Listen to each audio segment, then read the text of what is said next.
The Wild Robot Escapes by Peter Brown. Chapter 80, The Beautiful Glitch.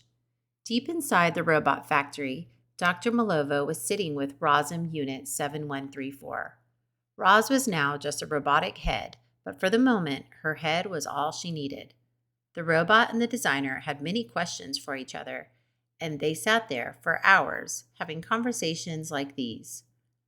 "What happened to you on that island?" said Dr. Malovo. "Tell me everything." The robot told her everything. She described how she awoke on a rocky shore and how her only desire was to survive, and how difficult life was in that harsh place. "To survive in the wild, I had to become wild," said Roz. "So I studied the wild animals. I mimicked their behavior, and eventually I learned to speak their language." "Incredible," said Dr. Malovo. "You're programmed to learn different languages, and you're programmed to work with animals. But I never imagined you could learn to speak with animals." "Although I could speak to the animals, they still did not trust me," said Roz. "So I tried to win them over with kindness. Animals ran from me and laughed at me and attacked me, and I always responded with kindness. It was a good strategy. But the real key to my survival came in the form of a gosling. When I adopted Brightbill, everything changed. I was finally accepted by the animals. I was surrounded by friends and family. I was home." "Am I the only wild robot?" said Roz. "I don't know," said Dr. Malovo. "Many defective robots have been returned over the years. It's possible some were like you until we destroyed them." "Will you destroy me?" The woman sighed. "Roz, people are afraid of you. They saw you fleeing through the city and they think you're dangerous.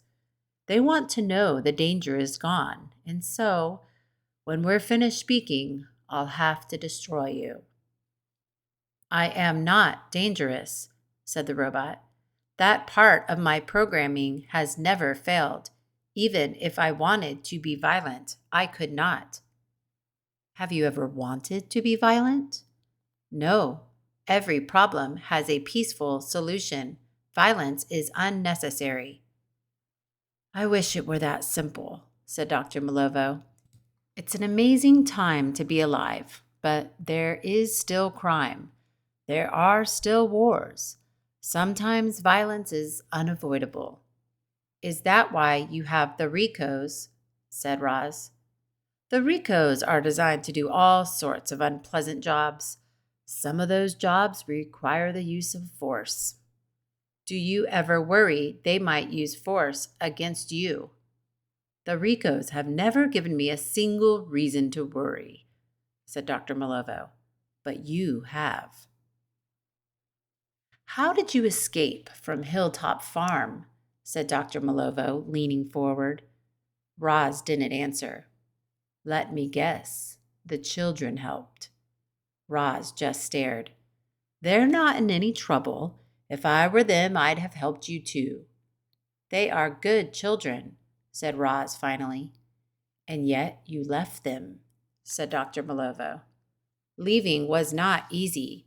I care about everyone on Hilltop Farm, and I did my best to look after them all, but I did not belong there. And when the children discovered who I really was, they agreed. They wanted me to go home, so they helped me escape." "Why do I fear water? Why am I female? Why was my body designed this way?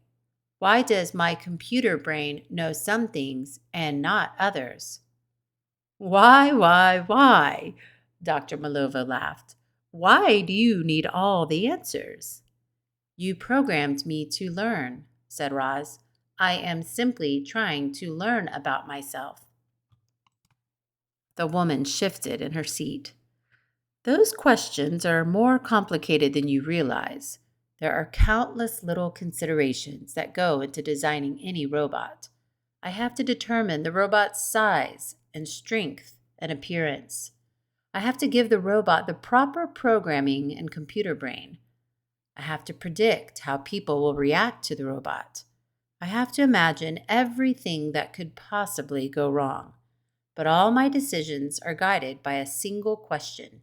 What is the robot's purpose? Quietly, Roz asked her designer, "What is my purpose?" "I'm sorry to disappoint you, Roz, but you don't have some grand purpose. Like all the other Roz and robots, you were designed to work for humans. That's it." The robot thought for a moment. Then she said, "I once suggested to a group of wild animals that my purpose might simply be to help others." The designer thought for a moment. Then she said, "When you put it that way, your purpose does sound rather grand, doesn't it?" "How would you feel if someone said you could never go home to your family?" asked Roz. Dr. Malovo smirked. "Nobody would say that to me. I've spent my whole life creating robots. I never had time for a family." "You created me," said Roz. "In a way, I am your child, and you are my mother." "I am not your mother," said Dr. Malovo flatly. "I am not your mother," repeated Roz. "Those were my very first words to Brightbill, but I was wrong." The woman stroked her chin. "Up on the rooftop, before you fell, what were your very last words to Brightbill?" "I told him I loved him." "How do you know your feelings are real?" said the woman. "How do you know your feelings are real?" said the robot. "Your brain might be defective," said Dr. Malovo, "but it certainly is fascinating." "I did not choose to be this way," said Roz, "but this is who I am. You would be wild too if you had been born and raised in the wilderness. Maybe I am defective. Maybe everything I have experienced is the result of a glitch. But if so, what a beautiful glitch. I have my own thoughts and feelings. I made a life for myself. I have a son. Brightbill is somewhere out there right now, wondering if he will ever see his mother again. Dr. Malovo, you do not have to destroy me. You can fix me, and I will return to my island, and this city will never see me again. I promise. I just want to go home. Please, help me." There were tears in Dr. Malovo's eyes. The old woman had heard enough. Without a word, she reached behind Roz's head and pressed the button. Click,